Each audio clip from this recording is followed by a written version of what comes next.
سب سے پہلے میں تمام دوستوں کا بے حد شکریہ ادا کرتا ہوں کہ آپ آج کے اس پروگرام میں تشریف لائے۔ اللہ تعالی ہم سب کا یہاں پر مل بیٹھنا قبول و منظور فرمائے۔ حضور غوث پاک رضی اللہ تعالیٰ عنہ آپ کی تصنیف مبارک الفتح الربانی کی مجلس نمبر 42 کو آج ہم پڑھنے کی کوشش کریں گے۔ اس میں آپ فرماتے ہیں کہ جناب رسول اللہ صلی اللہ علیہ وسلم سے روایت ہے، آپ نے فرمایا کہ جس شخص کو پسند ہو کہ سب سے زیادہ باعزت بنے تو اس کو لازم ہے کہ اللہ کا خوف حاصل کرے۔ یعنی کہ جو شخص چاہتا ہے کہ اس کو اللہ تعالیٰ سب سے زیادہ باعزت بنائے تو اس کو کون سا عمل اس کے لیے لازم ہے کہ وہ اللہ کا خوف حاصل کرے۔ پھر آپ فرماتے ہیں جس کو پسند ہو کہ سب سے زیادہ زور آور بنے تو اس کو لازم ہے کہ حق تعالیٰ پر بھروسہ رکھے، اور جس کو پسند ہے کہ سب سے زیادہ تونگر بنے، کھلانے والا بنے، تو اس کو لازم ہے کہ اپنے ہاتھ کی چیزوں سے زیادہ حق تعالیٰ کے ہاتھ کی چیزوں پر اعتماد رکھے۔ جو شخص دنیا اور آخرت میں عزت چاہتا ہے تو اس کو لازم ہے کہ حق تعالیٰ کا ڈر رکھے، کیونکہ اس نے فرمایا بے شک خدا کے نزدیک تم میں سب سے زیادہ باعزت وہی ہے جو سب سے زیادہ خدا سے ڈرنے والا ہے۔ اِنَّ اکرمکم عند اللہ اتقاکم، یہ قرآن پاک کی آیت مبارکہ ہے کہ بے شک خدا کے نزدیک تم میں سب سے زیادہ باعزت وہی ہے جو سب سے زیادہ خدا سے ڈرنے والا ہے۔ عزت اس کا ڈر رکھنے میں ہے، یعنی کہ جو حقیقی طور پہ اللہ تعالیٰ کسی کو عزت عطا کرتا ہے وہ اس کو عطا کرتا ہے جو اپنے دل میں خوف خدا رکھتا ہے۔ عزت اس کا ڈر رکھنے میں ہے اور ذلت اس کی نافرمانی میں ہے۔ اور جو شخص دین خدا بندی میں قوت کا خواہاں ہے تو اس کو لازم ہے کہ حق تعالیٰ پر توکل حاصل کرے، کیونکہ توکل قلب کو صحیح اور قوی اور مہذب بناتا ہے اور اس کو ہدایت بخشتا ہے اور عجائبات دکھاتا ہے۔ توکل کیا کیا کام کرتا ہے؟ ایک تو اس شخص کو دین خدا بندی میں قوت حاصل ہو جاتی ہے جو حق تعالیٰ پر توکل حاصل کر لیتا ہے۔ دوسرا، توکل قلب کو صحیح اور قوت اور مہذب، قوی اور مہذب بناتا ہے اور اس کو ہدایت بخشتا ہے اور عجائبات دکھلاتا ہے۔ تو اپنے سیم و زر اور اسباب پر بھروسہ مت کر کہ یہ تجھ کو عاجز اور ضعیف بنا دے گا، یعنی کہ جو شخص اپنے اسباب پر بھروسہ کرتا ہے، حضور غوث پاک رضی اللہ تعالیٰ عنہ آپ فرماتے ہیں کہ جو شخص اپنے اسباب پر بھروسہ کرتا ہے وہ اسباب اس کو عاجز اور ضعیف بنا دیتے ہیں، اور اگر وہ اللہ پر بھروسہ کرتا ہے تو وہ اس کو قوی بنا دیتا ہے۔ تجھ کو مدد پہنچائے گا، تجھ پر لطف برسائے گا اور ایسی جگہ سے فتوحات لائے گا جہاں تیرا گمان بھی نہ جائے گا۔ یعنی کہ جو شخص اللہ تبارک و تعالیٰ پر توکل کرتا ہے تو وہ اللہ تعالیٰ پھر اس شخص کی مدد کرتا ہے، اور مدد بھی ایسے طریقے سے کرتا ہے، اس کو فتوحات بھی ایسے طریقے سے ملتی ہیں، ایسی جگہوں سے ملتی ہیں کہ جہاں پہ اس کا گمان بھی نہیں جاتا۔ یہ ساری ابھی جو گفتگو چل رہی ہے یہ توکل پہ چل رہی ہے۔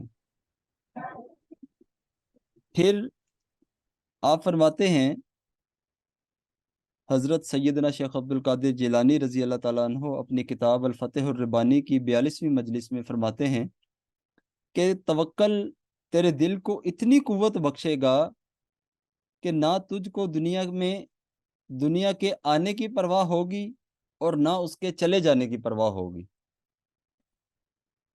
یعنی کہ توکل انسان کو کیا کرتا ہے، اس کو دنیا سے بے پرواہ کر دیتا ہے۔ نہ اس کو دنیا کے آنے کی پرواہ ہوتی ہے اور نہ اس کو دنیا کے چلے جانے کی پرواہ ہوتی ہے۔ نہ مخلوق کی گردیدگی کی پرواہ ہوتی ہے اور نہ ان کی بے رخی کی پرواہ ہوتی ہے۔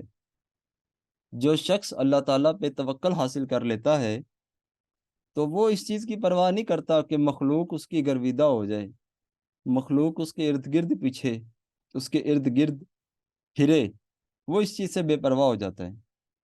اور نہ وہ اس چیز کی پرواہ کرتا ہے کہ مخلوق اس سے بے رخی اختیار کر رہی ہے۔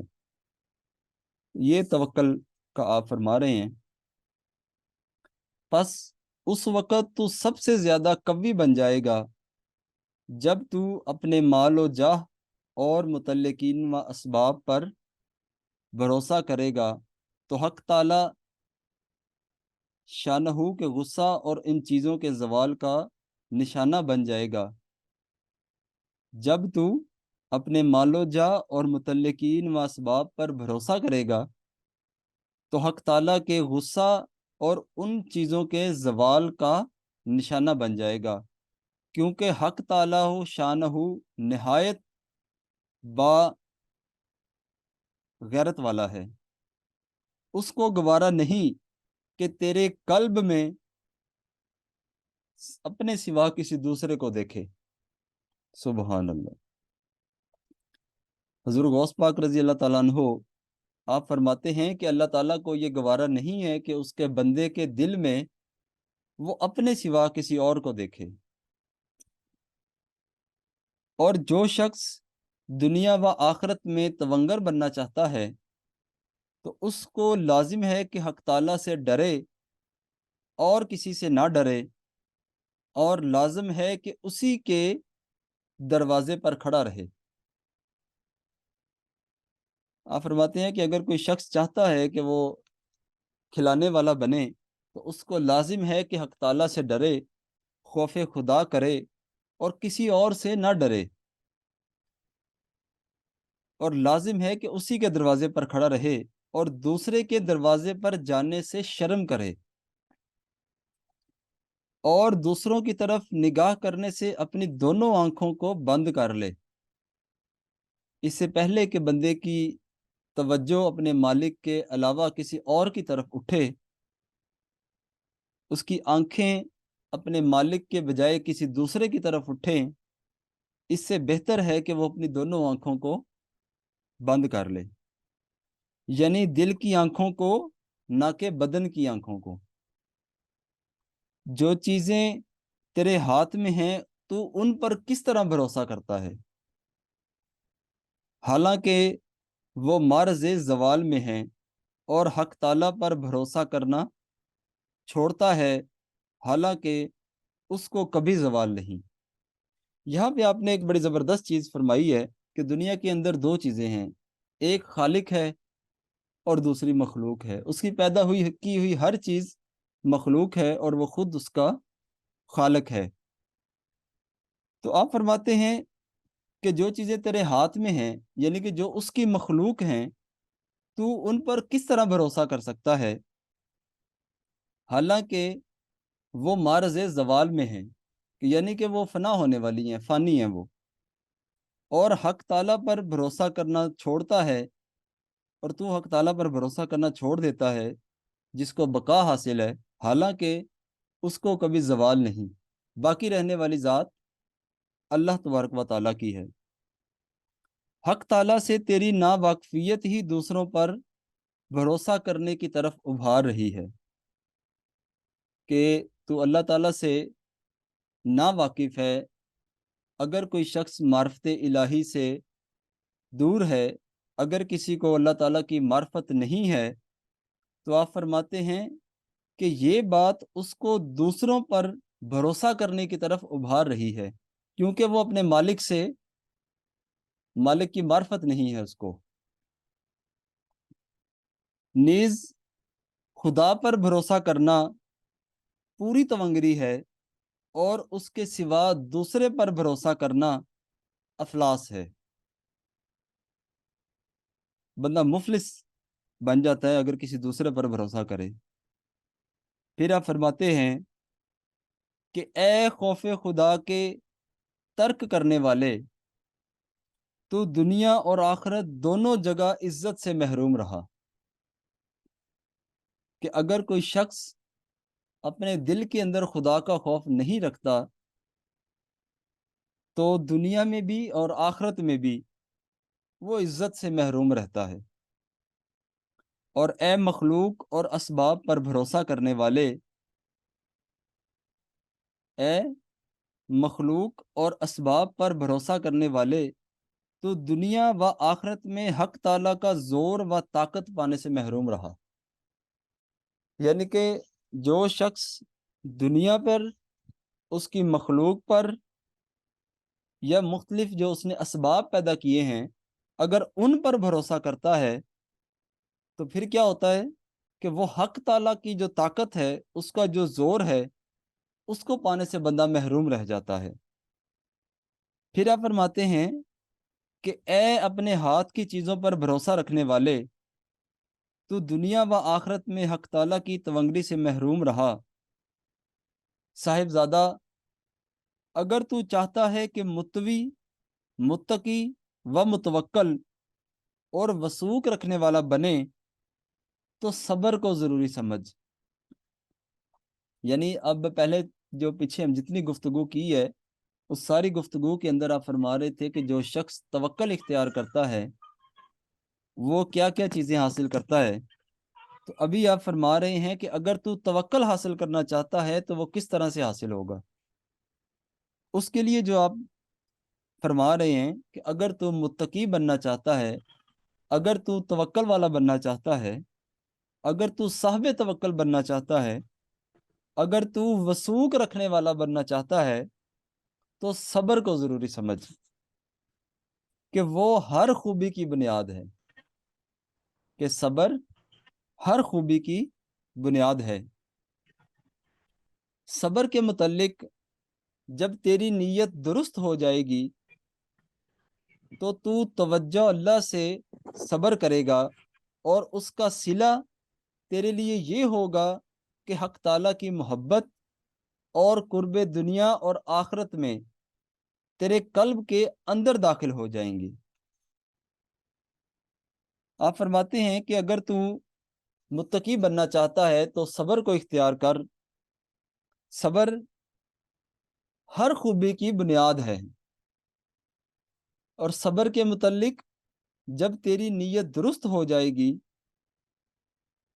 تو وجہ اللہ صبر کرے گا، اور اس کا صلہ تیرے لیے یہ ہوگا کہ حق تعالیٰ کی محبت اور قرب دنیا اور آخرت میں تیرے قلب کے اندر داخل ہو جائیں گے۔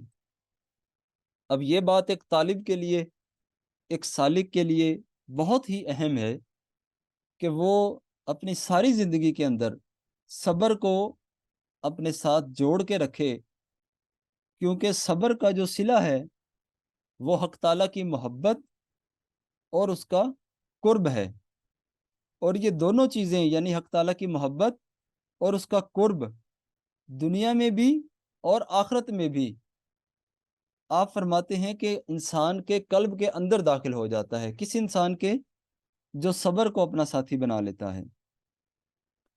اب آپ آگے صبر کی تعریف بیان کرتے ہیں کہ صبر کیا چیز ہے۔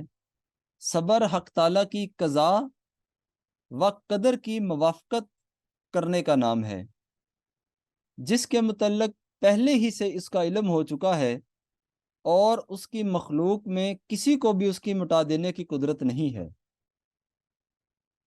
صبر کی تعریف کیا ہے کہ حق تعالیٰ کی قضا و قدر کی موافقت اختیار کرنا، کہ جو رب کی رضا ہے اسی رضا میں خوش رہنا، اسی رضا کو اپنا لینا، یہ صبر کہلاتا ہے، اسی کی موافقت اختیار کرنا یہ صبر کہلاتا ہے۔ ایمان اور ایقان والے بندے کے نزدیک چونکہ یہ مضمون محقق ہو گیا ہے، اس لیے جو کچھ بھی اس کی تقدیر میں ہے وہ اس پر با اختیار خود صبر کرتا ہے، نہ کہ مجبوری سے۔ شروع حالت میں جب ایمان ضعیف ہوتا ہے تو مصائب تقدیری پر صبر مجبوری سے ہوتا ہے، اور آگے چل کر اولیاء اللہ کے لیے بالقصد و بالا اختیار ہوتا ہے۔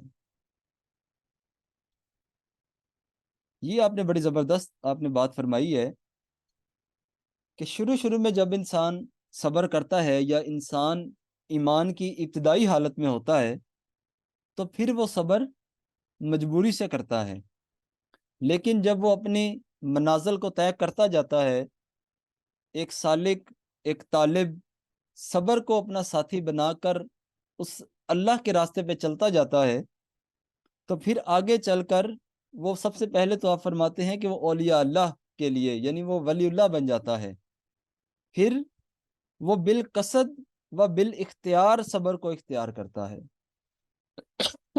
پہلے وہ مجبوری سے صبر اختیار کرتا ہے، لیکن بعد میں وہ اختیاری صبر کو اختیار کرتا ہے، وہ خود صبر کو اختیار کرتا ہے۔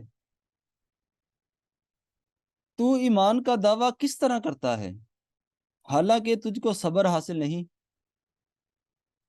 یعنی آپ فرماتے ہیں، حضرت سیدنا شیخ عبد القادر جیلانی رحمۃ اللہ علیہ آپ فرماتے ہیں کہ تو صبر کا کس طرح اس کا ایمان کا دعویٰ کرتا ہے حالانکہ تجھ کو تو صبر حاصل ہی نہیں ہے۔ اب اسے ایک یہ بات بھی ثابت ہوتی ہے کہ جس شخص کو صبر حاصل نہیں ہے اس شخص کو ایمان حاصل نہیں ہے، جس شخص کو صبر حاصل نہیں ہے اس کو ایمان حاصل نہیں ہے۔ اگر کوئی شخص ایمان کا دعویٰ کرتا ہے اور وہ صبر اختیار نہیں کرتا تو وہ اپنے دعوے کے اندر غلط ثابت ہوتا ہے۔ تو معرفت کا دعویٰ کیوں کرتا ہے حالانکہ رضا تجھ کو نصیب نہیں؟ اب یہاں پر دوسری بات آپ فرماتے ہیں، اگر کوئی شخص معرفت کا دعویٰ کرتا ہے اور وہ اس کی رضا پر راضی نہیں رہتا تو اس کا معرفت کا دعویٰ جھوٹا ثابت ہوتا ہے، اس کا معرفت کا دعویٰ غلط ثابت ہوتا ہے۔ کوئی شخص اپنے ایمان کے دعوے میں اس وقت سچا ہوگا جب اس کو صبر حاصل ہوگا، اور کوئی شخص معرفت میں اس وقت معرفت کے دعوے میں اس وقت سچا ثابت ہوگا جب اس کو رضائے الہی نصیب ہوگی۔ یہ چیزیں محض دعوے سے حاصل نہیں ہوا کرتی۔ جب تک تو دروازہ خدا بندی نہ دیکھ لے اور چوکھٹ کو تکیہ بنا کر پڑا نہ رہے اور تقدیر کے قدموں کے روندنے پر صابر نہ بنے کہ نفع اور نقصان کے پاؤں تیرے بدن کی کھال کو نہیں بلکہ تیرے قلب کے جسم کو کچلیں، اور تو اپنی جگہ پر اٹل کھڑا رہے گویا کہ متوالا ہے اور گویا کہ جسم بلا روح ہے، اس وقت واز و پیر بننا جائز نہیں۔ اس امر کو ضرورت ہے کہ سکون کی مطلق حرکت نہ ہو اور گمنامی کی مطلقاً ذکر نہ ہو، اور قلب و باطن اور اندرون و معنی کے اعتبار سے مخلوق سے غائب رہنے کی بالکل ان کے ساتھ موجودگی نہ ہو۔ میں کیا کچھ دوائیں تم سے بیان کرتا ہوں اور تم استعمال نہیں کرتے۔ آپ فرماتے ہیں کہ یہ میں تم سے اتنی نصیحتیں کرتا ہوں، اتنی تمہیں رحمان کی دعوت دیتا ہوں، پیچھے آپ نے توکل کے بارے میں فرمایا ہے، صبر کے بارے میں فرمایا ہے، معرفت کا دعویٰ کرنے والوں کے بارے میں فرمایا ہے، یہ ساری باتیں یہ دوائیں میں تم سے بیان کرتا ہوں، اگر تم اس کا استعمال نہیں کرتے تو اس کا کوئی فائدہ نہیں۔ میں کتنا کچھ لمبا چوڑا اور مشرح مضمون سناتا ہوں اور تم سمجھتے نہیں، کس قدر تم کو بتاتا ہوں اور تم لیتے نہیں، میں کتنی کثرت کے ساتھ تم کو نصیحت کرتا ہوں اور تم قبول نہیں کرتے، تمہارے دل کس قدر سخت اور اپنے پروردگار سے جاہل ہیں، تمہارے دل کس قدر سخت اور اپنے پروردگار سے جاہل ہیں، اگر تم اس سے واقف ہوتے اور اس سے ملنے کا یقین رکھتے اور موت کے بعد کے واقعات کو یاد کرتے تو ایسے غافل و مطمئن نہ رہتے۔ اللہ تعالیٰ سے دعا ہے کہ اللہ تعالیٰ ہمیں اس سے ملنے کا یقین رکھے، ہمیں غافلوں میں سے مت کرے، موت اور موت کے بعد آنے والے واقعات کو یاد کرنے کی توفیق عطا فرمائے۔ اسی کے ساتھ ہی ہم الفتح الربانی کے آج کے درس کو اس کا اختتام کرتے ہیں۔ تمام ساتھیوں کو معلوم ہوگا کہ منتھلی میرۃ العارفین بھی اپلوڈ ہو گیا ہے ویب سائٹ پہ غالباً اپلوڈ نہیں ہوا، شاید فیس بک پہ اپلوڈ ہو گیا ہے۔ تو یہ اس دفعہ کا جو شمارہ ہے یہ تعلیمات غوثیہ نمبر ہے، یعنی کہ حضور غوث پاک رضی اللہ تعالیٰ عنہ الحسنی والحسینی سیدنا شیخ عبد القادر جیلانی رضی اللہ تعالیٰ عنہ آپ کی تعلیمات کو خصوصی طور پر اس میں شامل کیا گیا ہے۔ تو اس کو جیسے یہ دفاتر کے اندر پہنچے تو اس کو تمام ساتھی ضرور اسٹڈی کیجیے گا۔ تو نچیز نے اس میں سے ایک مضمون تمام ساتھیوں کے لیے سلیکٹ کیا تھا کہ آج وہ تمام ساتھیوں کو پڑھ کے سناتے ہیں، جس میں حضور صاحبزادہ سلطان احمد علی صاحب آپ نے ایک نظم لکھی ہے اس کے اندر جس کا تعلق فلسطین کے ساتھ ہے، اور اس نظم کے اندر صاحبزادہ سلطان احمد علی صاحب آپ حضور غوث پاک رضی اللہ تعالیٰ عنہ آپ کی بارگاہ میں عرض کرتے ہیں کہ میرے غوث تیری اجازت ہو گر، کہوں کچھ کرم کی اگر ہو نظر، کوہستان و صحرا کے وہ شاہ سوار، تیرے کرد عاشق تیرے جانثار، تیرے نام سے ان کے جذبے بلند، تیرے فیض سے وہ ہوئے ارجمند، تیرے ناف کی دم بجاتے ہیں وہ، تیرے نام پر جھوم جاتے ہیں وہ۔ یہ ان لوگوں کی بات ہو رہی ہے جنہوں نے حضرت صلاح الدین ایوبی رحمۃ اللہ علیہ آپ کی قیادت کے اندر فلسطین کو فتح کیا تھا۔ ان کے بارے میں بتایا جا رہا ہے کہ وہ تیرے نام کی دف بجاتے تھے، تیرے نام پر جھوم جاتے تھے، ہیں لنگر چلاتے تیرے نام پر، ہیں قربان جاتے تیرے نام پر۔ آگے ان کا نام آ رہا ہے کہ جو ایوبی سالار اسلام تھا، تیرے فیض صحبت میں ہی وہ پلا، زیرہ پوش جب یہ آیا کرد شیر، وہ گردوں کی عظمت کا مینار تھا، زمیں پر خدا کی وہ تلوار تھا، جو یورپ سے آئے کئی بادشاہ، کٹے ان کے لشکر تو اتری کلاه، بتا کیسے بھولوں میں حتین کو، سلامی کروں محسن دین کو۔ حتین یہ ایک جنگ تھی جو اس وقت لڑی گئی تھی۔ امانت جو فاروق نے لے کے دی، حفاظت اسی کرد نے اس کی، اسی کرد سے مراد صلاح الدین ایوبی۔ عبیدہ کی سنت کو دوہرا دیا، قدس کو نصارہ سے چھڑوا لیا، یعنی بیت المقدس کو عیسائیوں سے یہودیوں سے چھڑا لیا۔ میرے شیخ اس سے یہ کیوں کر ہوا، اسے کس کے ہاتھوں نے کندن کیا، وہ کس کی دعا کا اثر بن گیا، وہ کس کی دعا کا ثمر بن گیا۔ میں تحدیث نعمت میں کیوں چپ رہوں، تیرے فیض کا خوب چرچا کروں۔ اسے آپ دی تربیت نے تیری، یعنی اس کی آپ نے جو اس کے اوپر شفقت کی نگاہ فرمائی تھی، اسے جو آپ دی تھی، اس نے صلاح الدین ایوبی کی تربیت کی تھی۔ اسے آبدی تربیت نے تیری، جو مہر اس نے تاریخ پر ثبت کی، اثر تھا تیرے واعظ و تلقین کا، جو ہے کارنامہ صلاح دین کا۔ ہوں افکار جن کے بھی ملا نے یاد، نہ کر پائیں گے وہ مبارک جہاد۔ وہ لاتے ہیں امت میں پہلے فساد، ہلاتے ہیں اسلامیوں کی نہاد۔ کہ صوفی مگر نیک و مسعود ہے، وجود اس کا امت میں محمود ہے۔ صلاح دین پہ تیرا ہی فیضان تھا، وجود اس کا امت کو احسان تھا۔ مجاہد جو لشکر میں شامل ہوئے، بکثرت ازج کے وہ طلاب تھے۔ تیرے شہزادے ہیں عبدالعزیز، ہوئے جن سے اہل خبر مستفیض۔ یہ جو لاسٹ ٹائم ہم نے غالباً منگل والے دن درس پاک کی ترتیب بنی تھی، اس میں ناچیز نے عرض کیا تھا کہ حضور غوث پاک رضی اللہ تعالیٰ عنہ آپ کے صاحبزادے حضرت عبدالعزیز رحمۃ اللہ علیہ، یہ صلاح الدین ایوبی ان کی جو فوج تھی اس کے اندر آپ کے صاحبزادے بھی شامل تھے، اور آپ کا جو مدرسہ قادریہ تھا اس کے سینکڑوں طلباء بھی صلاح الدین ایوبی کے ساتھ فلسطین کی فتح میں شامل ہوئے تھے۔ اس بات کو یہاں پہ بیان کیا جا رہا ہے کہ تیرے شہزادے ہیں عبدالعزیز، ہوئے جن سے اہل خبر مستفیض۔ ہزاروں مریدین کے سنگ میں، وہ ساتھی تھے اس کرد کے جنگ میں۔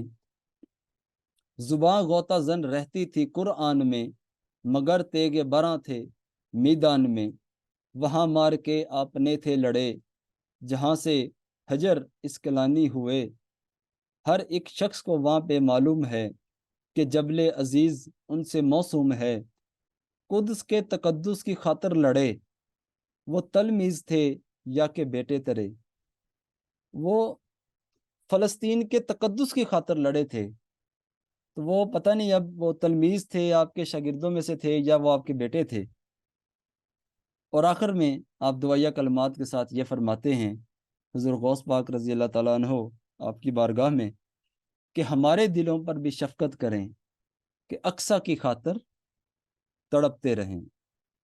ہمارے دلوں پر بھی شفقت کریں کہ اقصی کی خاطر تڑپتے رہیں۔ اور ناچیز انہی دعائیہ کلمات کے ساتھ اجازت چاہے گا کہ اللہ تعالیٰ کا یہ کرم ہو ہم پر، یہ اس کی کرم نوازی ہے، ہو مزید ہو کہ وہ ہمارے اندر بھی مسجد اقصی فلسطین کی، وہاں کے شہداء کی جو تڑپ ہے، وہ اللہ تعالیٰ ہمارے دل کے اندر بھی پیدا فرمائے۔ انہی کلمات کے ساتھ ناچیز اجازت چاہتا ہے کہ جو کچھ آج درس کے اندر پڑھا گیا ہے، اللہ تعالیٰ اس کو سمجھنے، اس کو بار بار پڑھنے اور اس پر عمل کرنے کی توفیق عطا فرمائے۔ وآخر دعوانا ان الحمد للہ رب العالمین۔